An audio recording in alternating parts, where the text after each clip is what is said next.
Hello, everyone. Welcome to episode 167 of Millennial Movie Talk. Did I nail it? Nailed it. I did it. Turns out all it takes is for it to be after 10 p.m. and you nail it. I get it good. I'm your host, Alexander Lamb. You can read down there, or if you're audio, whatever. I'm joined with, as always, Michael Herman. Hello. Braden Dixon.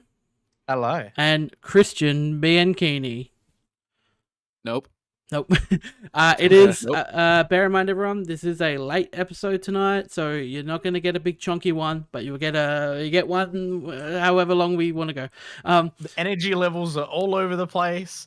We're fresh out of a movie. Nope. We are. Are we talking no, about? we're not going to talk about that first. Okay, then let's talk about Alex. I believe you and I saw another movie that came out recently. Ba-da-da-da-da-da, ba-da-da-da-da-da. Yes, I also love that song. And I need you. No. Piece of shit.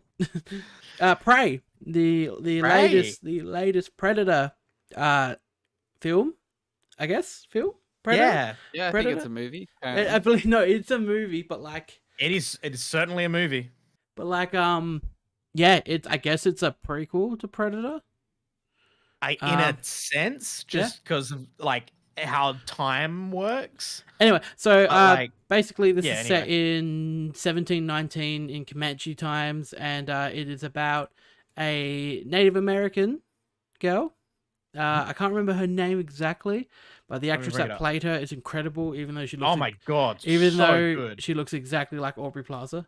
Oh yeah, I can see that. So yes, basically it's her versus the Predator. And it's a slightly different Predator than what we're used to. No, he looks cooler.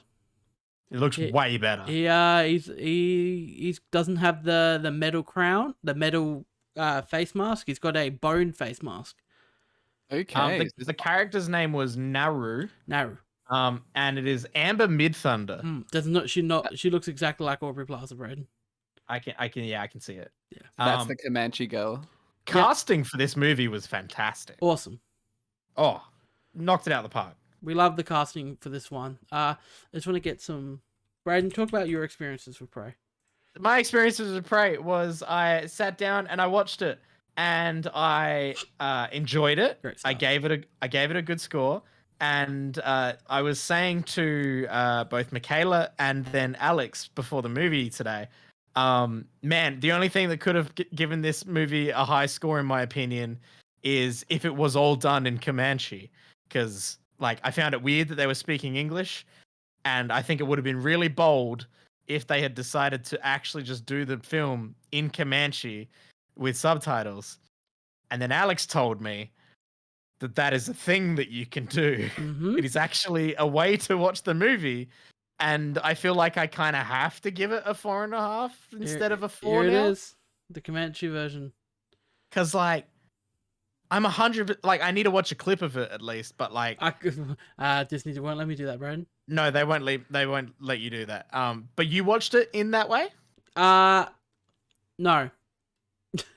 I did not. Fair enough. I didn't know about it. Neither did I until I clicked on extras for the movie. Yeah, I'm curious. They speak in English. They were filmed in English. Yes. So it must be dubbed. Well, I think even here it says watch Prey dubbed in Comanche. Yeah. So that'd be cool though. Yeah. Yeah, that's pretty interesting. I think it's just a bold move. I honestly wish they made that the default, but I understand for mainstream appeal. Yeah. This was. Yeah. This film's great.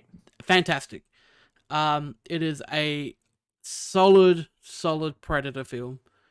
And just it's a solid film, and then all of a sudden it's a solid Predator film. And then it's both. There's so many awesome Predator moments. The scene with him in an ash forest. I'm not going to say much else about that, but shot incredibly. This is the same director as 10 Cloverfield Lane. Yeah. So now I'm just kind of like, give Dan Trachtenberg whatever he wants. Give it to him. He's made 2 great films. So I really do think 10 Cloverfield Lane's fantastic as well. Because that was the one that they at the end they sort of turned into a Cloverfield. It was this really cool contained thriller in a bunker, and then at the end, aliens were there because they went, this will sell this movie more. Yeah, JJ got his fingers into it. Yeah, bless. But no, but like this film, guys, you gotta watch it. Like I've only ever seen the original Predator, and I played the Alien vs Predator video game. Have you seen any of the Alien vs Predators? I think I've seen Alien vs Predator 1, maybe. There you go. There's a bunch of Alex is holding a bunch of predators in his room. And Predator 2. But yes. So my connection to Predator is like, I know about it. I've like watched a little bit of it and stuff. I wouldn't say I'm an avid fan. Like his design with the 4 prongs and stuff, like I always found very gross, but very fun from a practical effects standpoint. The redesign in this is so good. It's scary. All the like callbacks to past Predator films and stuff, that was really fun. If it bleeds, we can kill it. They said it. Yeah, it's great. The Native American aspect of it, like it being set in the Comanche Nation and everything, like, oh my god, like what a way to bring me into this film, because they do such a good job with it. It is ridiculously well done. I found it super enjoyable. It was like, I felt like it was really strong. The dog, I recommend everyone goes and checks out doesthedogdie.com as you start this film, because it was the first thing that autofilled when I searched it. And oh my god, it was excellent. If you love animals, this movie might not be for you. No. Lot of dead animals. A lot of dead animals. It's about prey and hunting, so it's pretty understandable. And like, it's Predator movie, so there's gonna be some gore and violence and stuff. But like, there's a lot of dead animals in this. Dude, the scene with the bear was incredible. Oh, so cool. It's just like the visual language of Predator's camouflage and how it goes in and out, and we get visuals of it and stuff. Oh my god, it's so cool. Like the visual language of it, like they nailed it back in the day, and with CGI now, it just looks even better. I would love to see more and more Predator films take this concept of dropping the Predator in just another time period. You want Assassin's Creed? I want to see samurais fight the Predators. I want to see this Vikings versus the Predators. Yeah, that'd be sick. Like, yeah, I want Predator to go full Assassin's Creed. I want different times. That would be so cool. That's such a great idea. I hadn't heard that. Taking the concept of like they've come to like Earth at different periods to try and hunt the humans. Yeah, they changed up a few things with this Predator, like his little 3 dots thing. Normally that just shoots like a pulse at them. In this, it was actually 3 rods that came after you. They're like bolts. Yeah. No, but I thought this film was great. Act 1, I thought it did a really good job of setting up and making me care about the characters. They brought so much, so many little things happened throughout the film, and it kind of all worked together with like how she approaches the final fight.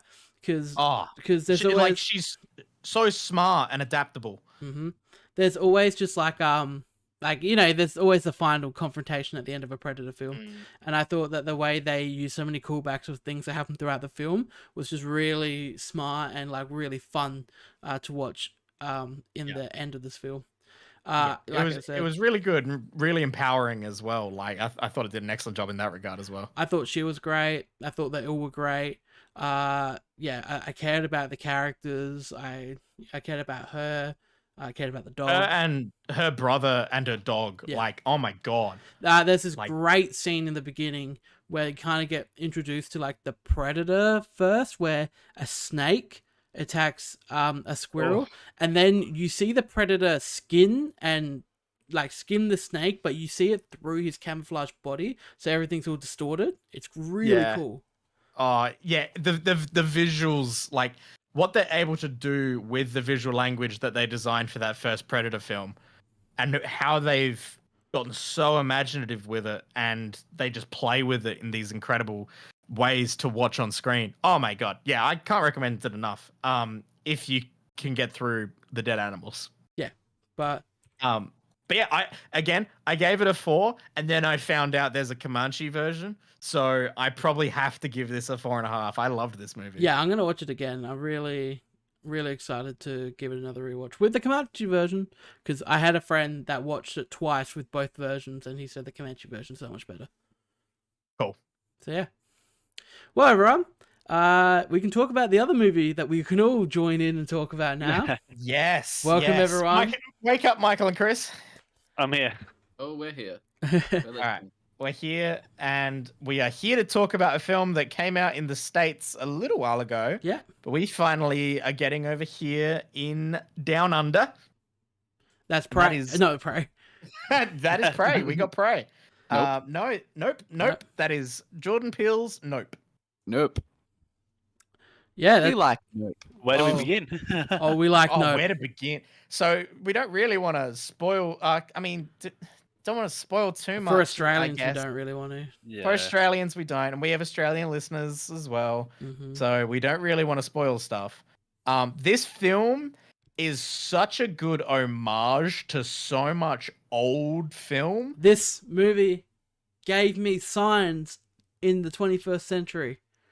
Yeah, that's a very good show. Have we all seen This gave Signs? me a lot of things. Yes. No. Oh, have you not Nope. seen Oh, Signs? Chris. Signs is one of my favorite movies, and it is. I love it. I love it. And we're not here to talk about Signs, so I'm going to talk about a movie that gave me the feeling of Signs, and that is Nope. yeah. We loved Nope. We love. Yeah. We love. We Nope. did. I think we all came out of this very amazed. It was just a crazy thriller. I Mhm. mean, it's a horror, but there wasn't that many kind of jump scare kind of things. It Yeah. was just the suspense of the I moment. was not being a horror person. I was definitely in the back of my mind. I was sort of really hoping it wasn't just some jump scary alien movie, and it definitely didn't give me that. There wasn't a second I was sitting there scared because I was worried a jump scare was going to get me. It just had genuine fear and suspense in me, and I feel like most of us sat there with that through this movie because it is very, very scary. Look, Damn, the trailer shows a hell of a lot. Hey, it does. It does. But That's it's not even the final trailer, dude. Jesus. the film is just excellently made, though. Yeah. Oh. For sure, Yeah. man. Oh my god, Like, so nothing- well produced. Nothing is Everything- just told to the audience, but it would just throw you into this new sequence, and it's just it's Mr. Peele. Yeah. What can I say? I feel like everything comes around full. So there's definitely something that's especially introduced to us at the start, and then sort of, I want to say a bit over halfway, we sort of get the rest of it, and it all just it all makes sense. Absolutely. To one There's a lot character. for the audience to kind of listen Oh. in and Oh. notice and That was come graphic. up with. Yes, it was. But there was one thing we were discussing on the way home, and Alex recalled something said way in the beginning that when as soon as he said it, it made sense. It depends if we want to just we might discuss with that in spoiler territory. If we want to just give a spoiler free kind of some. Yeah, I think we'll give a spoiler free thing first, because I came home from this screening. Nope. And my parents hadn't gone to bed yet, and I just up late, instantly burn the midnight oil. I know, right? God damn, the block's on nowadays or something. I don't know. We're back. We're back. The block is back. I said to my dad, I said, "Have you seen the trailer for Nope?" And he said, "Yeah, I think I saw one ages ago." And I said, "Do you know what it's about or anything?" And he hilariously, because he's my dad, said, "Nope."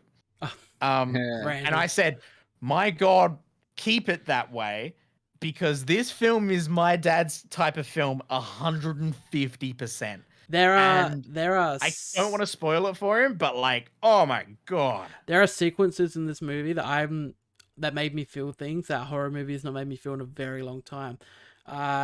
Just a sense of just dread, uncomfortable, like being uncomfortable, I claustrophobic. was so tense throughout so much of this movie that like by the end of the film I was sore. Like my legs were sore from how tense up I was. Yeah, to me it was admittedly, like we mentioned, the trailers like showed a lot and they show some kind of craft, but some of the best sequences in this, I don't think the trailer gave anything from. I mean, specifically something in the house that's maybe waterfall related, without giving it away. That could have easily been spoiled, and it was not. So, and that was the craziest part of the entire film. Can we talk about how beautiful the nighttime shots are? Like, look at this kind of. Oh my god, they feel all so these night well. sequences were just fantastic. They're so just he did ooze very well with cinema. like the lighting and like everything done really well. Yeah, amazing. This final trailer, wow, that gives a lot away. They did.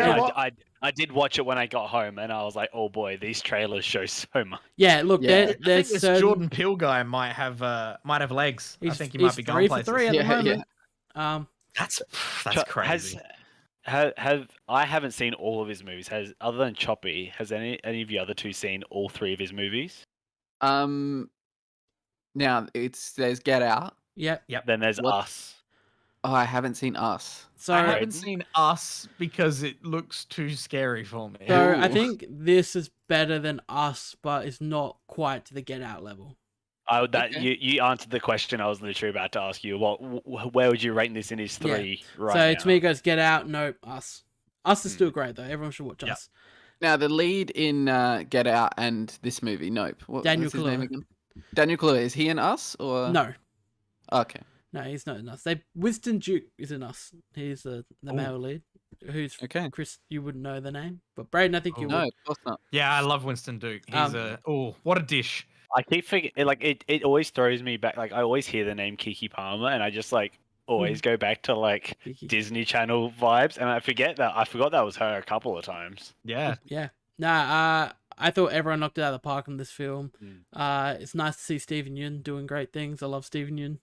I feel like he was my favorite part of Walking Dead when I watched it. I did feel like he had less of a part than it was expecting, especially like from the trailers. And he's also what's it called? He's Mark in Invincible. He plays the voice of.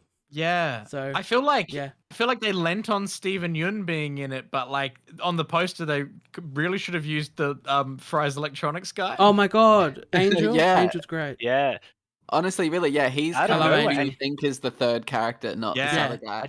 I did have to search him up before. I did search him up before the dude that played Angel, and he hasn't really been in much. Who is he? Oh, what was his name?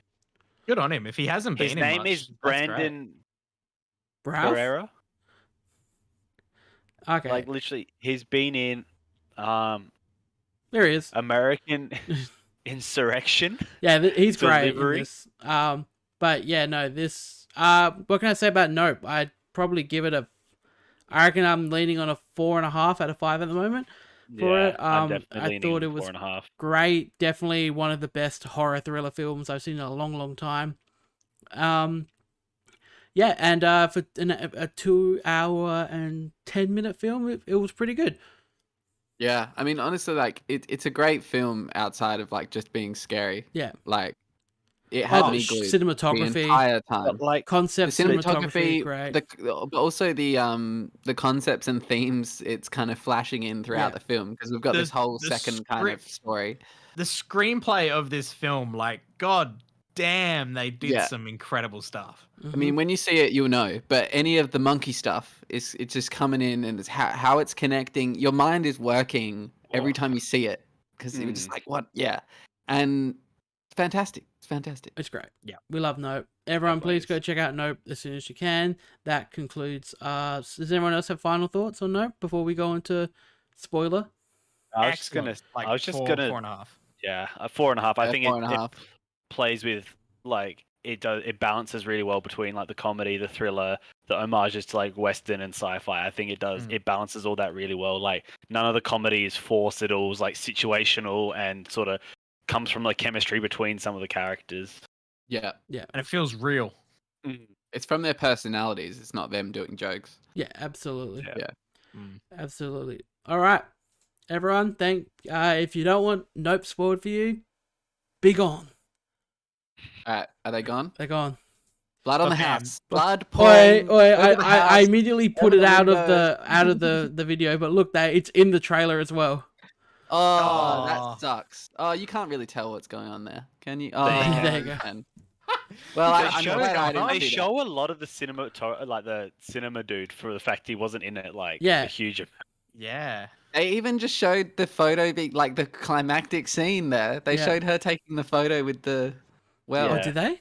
Oh, yeah, they did. If you had studied the trailer, you would know that's not at the start as well. So you would know. God, this entire trailer is just the whole film. Yeah. Why did the studios do this? Oh, they even my god! TMZ They showed the TMZ guy after the crash. What? You just and the barbed wire. Okay, yeah. Yeah.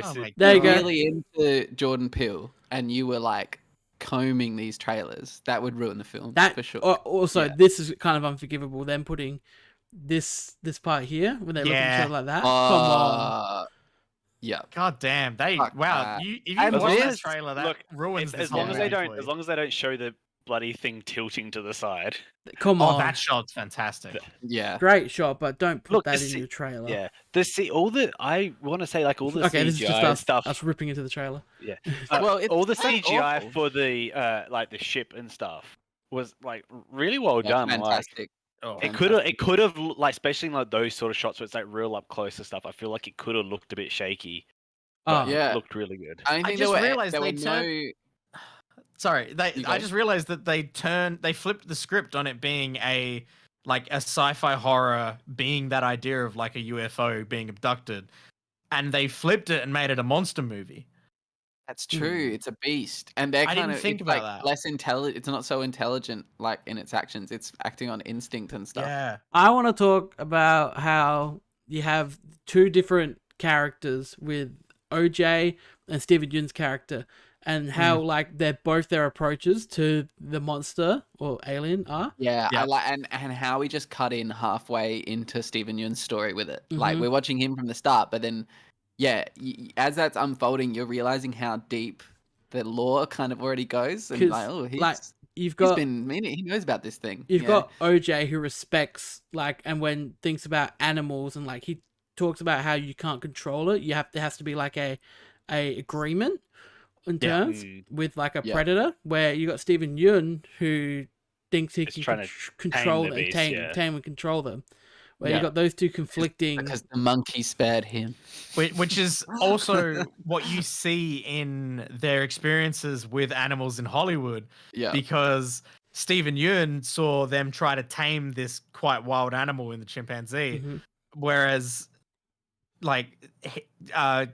OJ's family, with training the horses over years and everything, like they've learnt this respect and and that even contrasts the beginning of the film where OJ is at the set and he's asking everyone to keep down, to respect the horse and everything, and when the people don't, the horse kicks it out and they fire him, and he gets fired, which is also what happened with the monkey.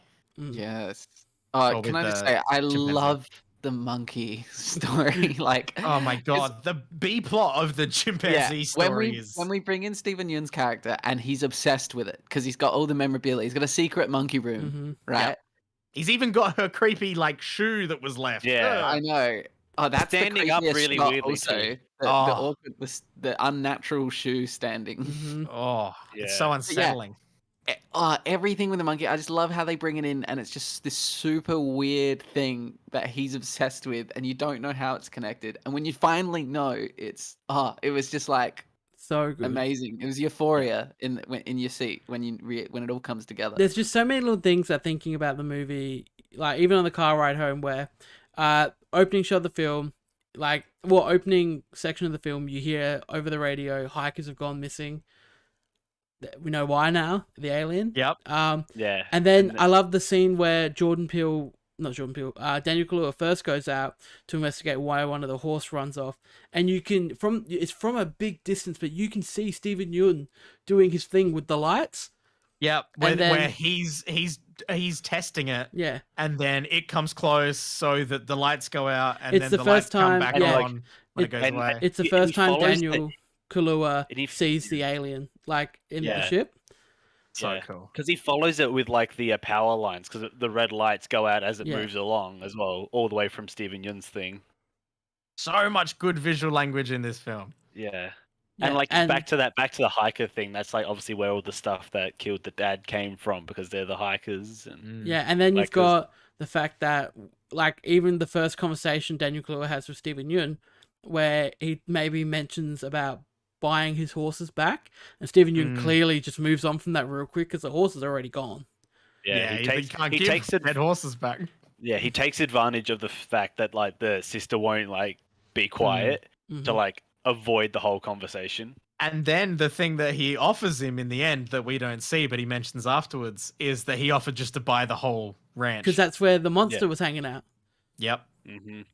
Yep. Goddamn. There are so many aspects to this movie that are just fantastic. I want to definitely give a shout out to as well the intro, like as the title card is coming out and everything.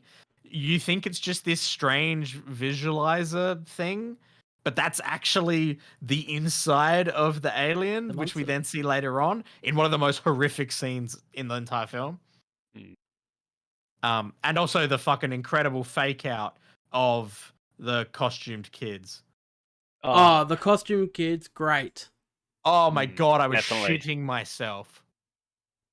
Like I was very happy that this wasn't like a humanoid alien and that's just their shit movie, but like that definitely had me like, because I didn't know what to expect from this movie, so that happening so soon, it just caught me so off guard, and then it ended up being a fake out, which I enjoyed. And yeah, it didn't feel like a shitty fake out. It felt earned. Yeah. I just can't get over it. Like, I want to talk about the scene that made me feel really uncomfortable, which was the main digestion scene. Of the people from Yun's farm. Yeah. I feel like there was nothing like that until that point. Yeah, because you did not see any. You saw like the people get like sort of sucked up, I guess, in the dust, but like we never saw like inside or anything. There was no concept of the spaceship as an organism. We're all still thinking there's little men in there or something, you know. And then Kaluuya comes out with it's not. I don't think it's a ship. Yeah, which is such a cool insight. Just watching that scene, and then even the aftermath after, where it's flying over the house, and you can still hear the people screaming. Yeah. And then it kind of almost swallows and gurgles, and then it cuts. Yeah. It was horrible. And you can hear, and then it just like regurgitates everything out.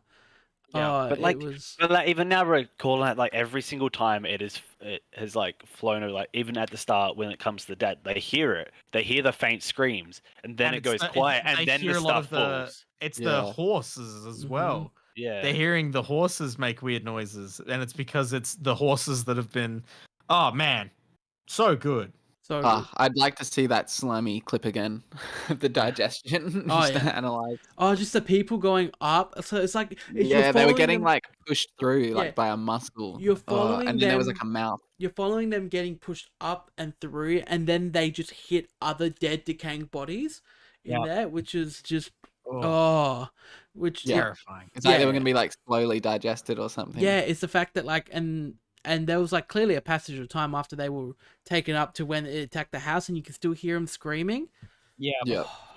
Oh, there's so many great, terrifying concepts in this movie that are just all nailed. Yeah. Like the hit after hit after hit after hit of ideas, and them being like well developed and then well produced and effective. Oh my god.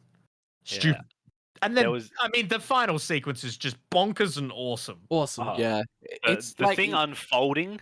Every time you think it was over towards the end, it kept ramping it up more. Yeah. Like with their evolving kind of plan. And getting more and more intense. Their plan kind of played out, and then it just was into a whole nother thing. The way they use the wacky waveable inflatable. I love that. Inflatable waving tube man. Yeah, just like inflatable waving tube man. You're following a chase scene, and you just like you don't know where it is, but soon you just see the men just start dropping one by one. That was a genius. Imagine having a wacky waving inflatable tube man as the most ominous, like scary approaching danger. I'll never be able to look at them again. Yeah. Anytime I see one in the street, if it gets caught in the wind or it starts someone turns it off, I'm gonna shit myself. Yeah, just them turning off will become a thing now. Yeah. Oh, honestly. So, something I feel like was done really well was all the like suspenseful holding shots. Yeah. Too. Like we had the one in the car, like we knew something was gonna happen, but like it was just sort of that just moment of dead silence. But like we touched on it a little bit in the spoiler-free review, but it was the blend of the horror, the drama, the sci-fi, the western, and the comedy especially. So many movies nowadays just throw comedy in there because everything needs a bit of comedy. Everything's got to be a Marvel movie now. Yeah. So whereas this, the comedy was in context, like perfect. Yeah. And oh my god, like obviously this is a thing that we've seen a lot in Jordan Peele's films, being horror films produced by people of color. Like it's that old Eddie Murphy joke, like which I think is from Delirious, and I find hysterical because he's talking about watching Poltergeist, and you see this white family move into this home, and then like this poltergeist starts haunting and fucking shit up. And then the white family's like, oh no, what are we going to do? We got to make this happen. And then his whole idea is that if you saw a black family walk into a place, be like, man, this place is beautiful. This place is amazing. This is fantastic. And then you hear a ghost say, get out. Be like, well, too bad we can't stay. Like they would just know to get the hell out of Dodge and just that they don't want anything to do with that shit. So the fact that he's literally in the car and then he's, nope. And shout out to the Scorpion King crew jacket. Jumper hoodie. God. Shout out to all mentions of that. Yeah. So funny. So good. Oh my so god. Good. Just hysterical. Like made me laugh so hard. We like Nope. We like very much like Nope. I would be interested to actually watch and listen to this behind the scenes stuff because they produced this film in such a great way. Oh yeah. I want to keep talking about the night scenes. The night scenes are all great. Yeah. I love the night scenes. Look, I want to like. Oh, and how they defeated the monster? Great, fantastic. Yeah, awesome. Did I just see a clip there that the way they got the shot of the dust from the chase was a helicopter? Oh, that's because cool. That's awesome. Do you want to go back? I think so. Yeah, if you go back like 20 seconds, somewhere around here you'll see there's a shot from a wide one of the canyon, and you'll see a helicopter coming through, and I feel like look at that, so cool. Yeah, when they defeated the monster and like by sucking in the big balloon, and you're just waiting the whole time for the. Yeah, definitely. Great. It was great. Like I want to say. Oh, and just how the thing moved.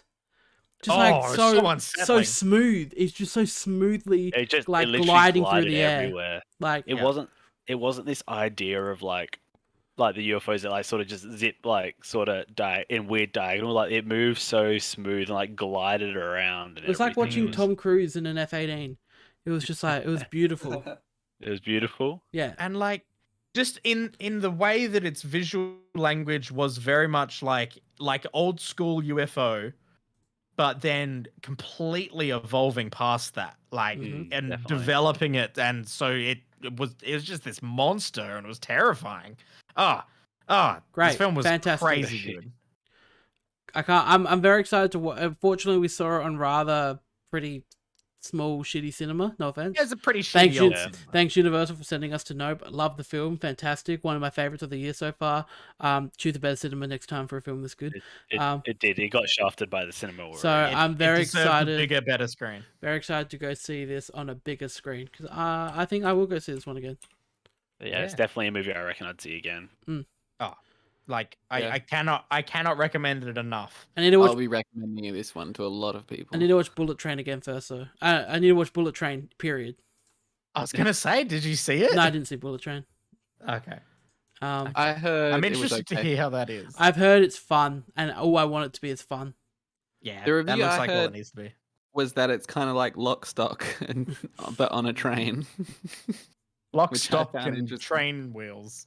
Yes, and 10 smoking wheels. 10 smoking wheels. And 10 smoking train cars. Yes, sure. Yeah, there we go. All right, and one steam and boiler. I mean that's the meat of this episode. That's the juice. If you want to stick around, feel free have to. a quick I imagine we're not going to be discussion here for long. Talking about just things. What we have you all watched been this watching? Watched the full season of The Sopranos over the weekend. Caught up. Started watching it again. I was like 2 episodes into season 2. I'm now about halfway through season 3. Show's fantastic. Don't know why I stopped watching it in the first place. Yeah, you were really into it as well, so I'm surprised that you fell off it for a sec. I'm very excited to finish watching it and then watch the movie that came out a few months back. Yes, I will probably have watched the movie by next episode. So yeah, very excited to do that. I've also just been watching Malcolm in the Middle on and off, in between Sopranos. So, hell yeah! And is this your first full watch of Malcolm in the Middle? Yeah, first full. I've seen like on and off on TV as a kid. Like if it was on, we'd sit there and watch it. But this is my first like proper run through of it. Bryan Cranston, fantastic. I was about to say, how good is Bryan Cranston? Dude, and so early on, they knew they struck gold with him because they just kept giving him his own side shit. Like almost every the people episode. that knew about Bryan Cranston before Breaking Bad, really accelerated him. Like for a couple parts of season 1, he's kind of just the funny dad. And then like halfway through season 1, they're just like, no, we're giving him his own story arc each episode. Yeah, because he is fantastic. His one personal favorite episode is when Dewey has chicken pots and he's setting up all the dominoes, and Bryan Cranston spends the whole episode being told he can't knock over the dominoes. So good. Then he finds out that Dewey just put them away. Yeah, Dewey didn't knock them over. He just knocked them all. He's like, why would I set them all up if I was to knock them down? So good. So yeah, there's a lot of other supporting characters I like. I like Stevie's dad a lot. Yeah. Stevie's whole family. Yeah, there's a characters. Great episode. I think I mentioned last week, but now Chris is here, and Chris probably remembers it, where Stevie and the 3 Malcolm kids, they sneak out and go to the county fair. They get lost. Yep. It's like a weird guy chasing them. Yeah, and then like there's this moment where they're all in the car with the dad, and they call Francis and like, Francis, where do you think they are? Francis is like, well, they're either at the sex shop or is there anything else in town this week? And they're like, yeah, the county fair. And then as soon as the dad hears that, he does a U-turn and screams the other direction. And then the mums go, yeah, they're probably at the county fair. And he does another U-bolt going the other direction. Yeah, so great. But yeah, that's probably one of my favorite jokes. I love Francis a lot as well. Yeah, so you like the Francis arcs? Yeah, I love the Francis. I'm guessing you're still in military school, or you passed? No, I'm season 4, so he's now married. Oh, okay. So he's in Alaska. Yeah. Amazing. Oh, wait, no, he's not. He's on the farm with the German. Oh, he's on the ranch. He's on the ranch. Do you have a favorite Francis arc? Alaska, ranch, or military school? Military school. You can't. It's just Spangler. It's just like you can't. Yeah. It's a lot of fun. It's the OG. Just like watching one of my favorite episodes again is when Hal goes to visit him in military school. And Spangler just like mentions all the stuff that Francis does wrong, and then Hal sees why Francis is doing it because this guy's just awful, and they're Francis all good is things. Like sticking up for his friends for the good reasons, and Hal's just like I now don't like. He goes, "You're a good kid." Yeah, Malcolm Mills great. Also, I like Reese a lot as well. Underrated. Yeah, Reese. Honestly, he will come out with something that will just make you burst out laughing, out of nowhere. Yeah. So I think one of my favorites is that when he thinks he's invented a new color because he's trying to do science. Yeah. With Malcolm and Stevie, and it's just green, and he's like, I mix blue and yellow together. I call it Blello. So and Dewey's good too. They're all good. Like even the mum's great. I don't like Craig. Craig's in the early seasons. He's a character that does not hold up over time because he's kind of just sitting there watching women on security tapes. In the stores. Okay. No, there's some good Craig later on. Get to some later Craig. Actually, when he hires the monkey to take care of him, the monkey tries to kill him. It's pretty great. Yes, that's what I was thinking of. Yeah. But more when the monkey's feeding him scalding a hot lasagna and he's saying no because it's too hot, but the monkey's not listening. The monkey just keeps feeding it and he's just like ah. The monkey puts bleach in his milkshake. Yeah, he pretends to drink it. You could honestly be amazing, completely improvising and bullshitting all of this. No. This sounds wild. So good. He gets a helper monkey, and it's Sure. trying to kill him the entire episode. Yep. Like, yeah, feeding him scalding hot lasagna. Amazing. Yeah. Jesus. Great. Anyway, okay. other- That's enough smack him in the middle, probably. Other than that, I'm halfway through watching Elvis again. That's it. Oh yeah. Nice. Also a good show. No, the movie, Chris, the new Elvis movie. No, Chris was thinking of Little Elvis. Little Elvis. Okay, no, I completely misheard. I thought you said The Office. So Oh, Oh, I don't know where Elvis came we from. all were wrong. it's getting too late. Yes, it is. Yeah, the new Elvis movie. I'm liking it more on the rewatch. Yeah. There you go. Okay. Nice. What's everyone else been watching? I haven't watched it yet, but I just basically gave myself permission to watch it because I wanted to double check with Michaela to see if she cared about it at all. Because otherwise, we'd watch it together.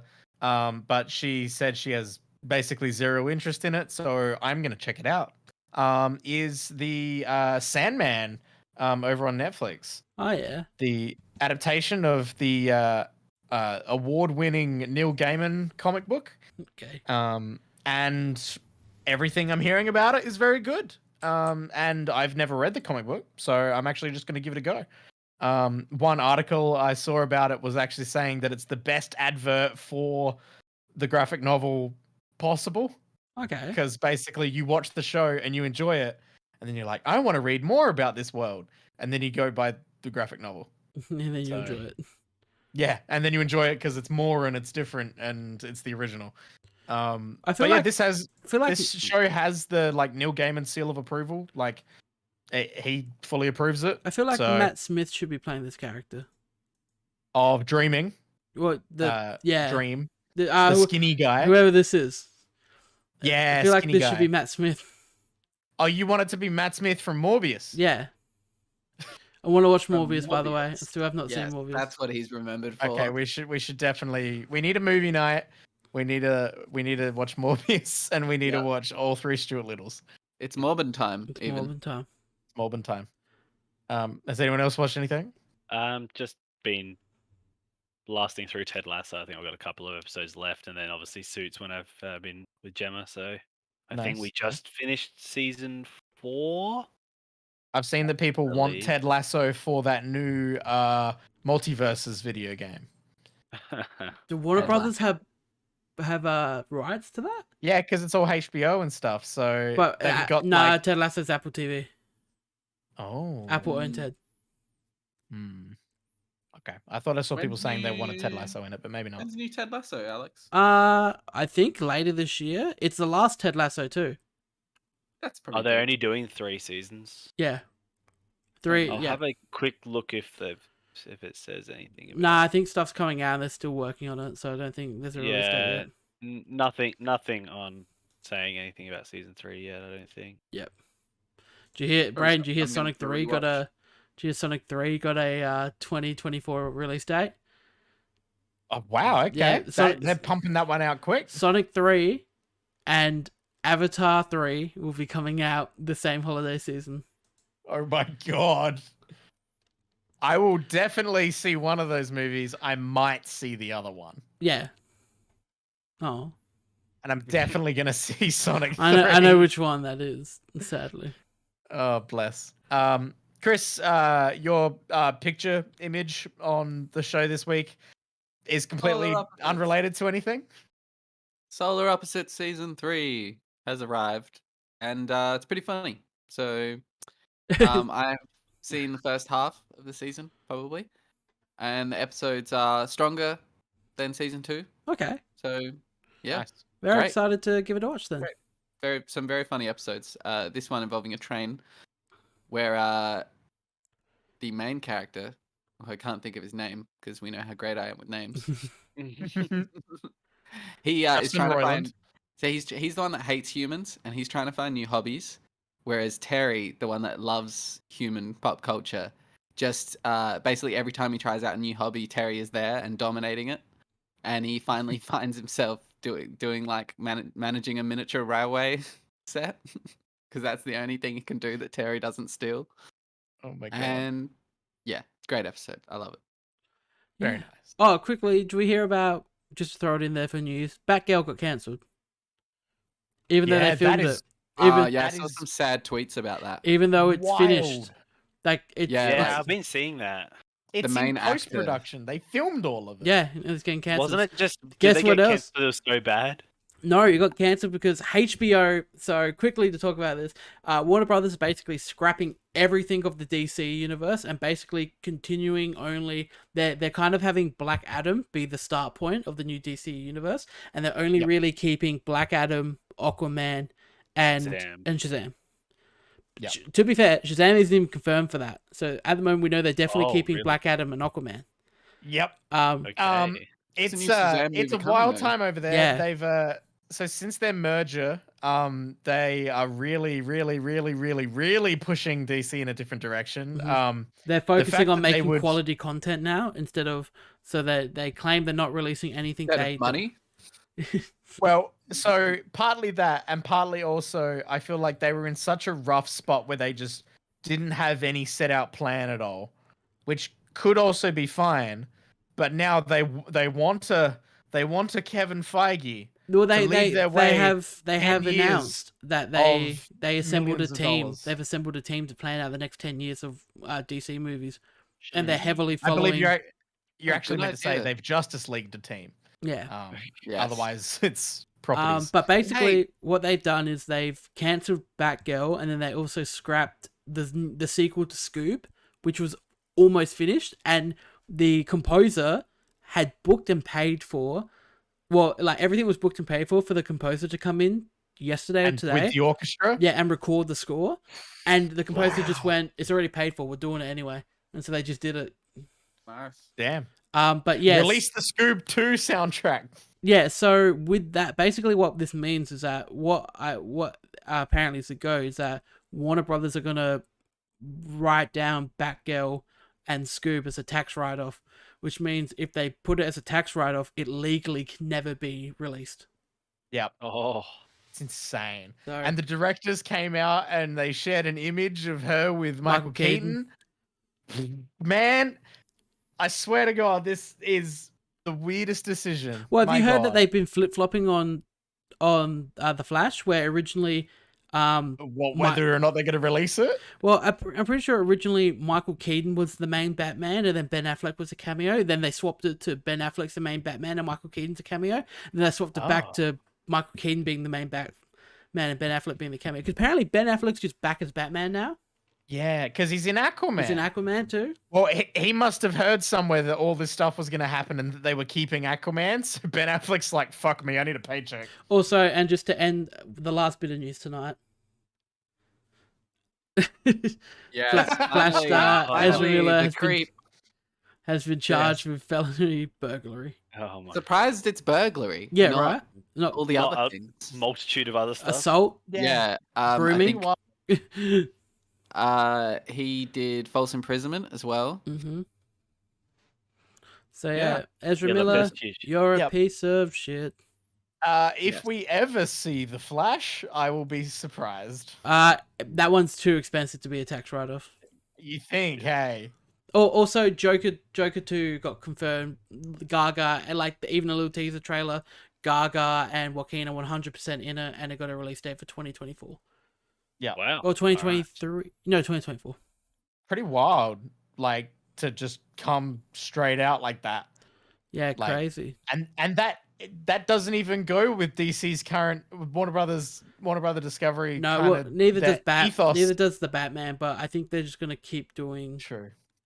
Keep doing their. See, that's what a lot of people have been wanting for ages. Let Marvel do their continuing big one story thing, and DC just focus on making good movies. Consider it like Elseworlds titles, where it's like they're from different universes. You don't have to give a shit about that one or that one, which was working for them a lot with Shazam and Joker and the Batman and seemingly Black Adam.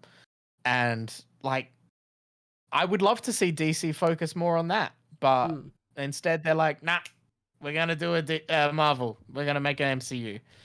Either way, I feel like they've been trying to start their own MCU about 3 or 4 different times, and it just hasn't worked. They've just fucked it right way each way. Well, with saying that, I think that's the show.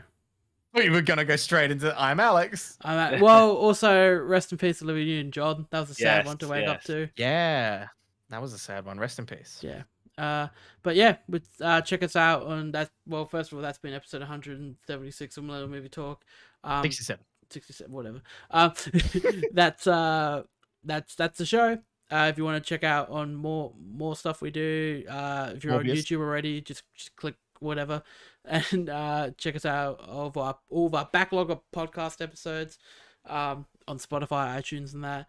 We also have a Patreon if you want to go chuck us a buck or two. We all have our own Instagram handles, which are in the description, or if you're watching on here, they're on screen. And yeah, with saying that, I'm Alex. I'm Braden.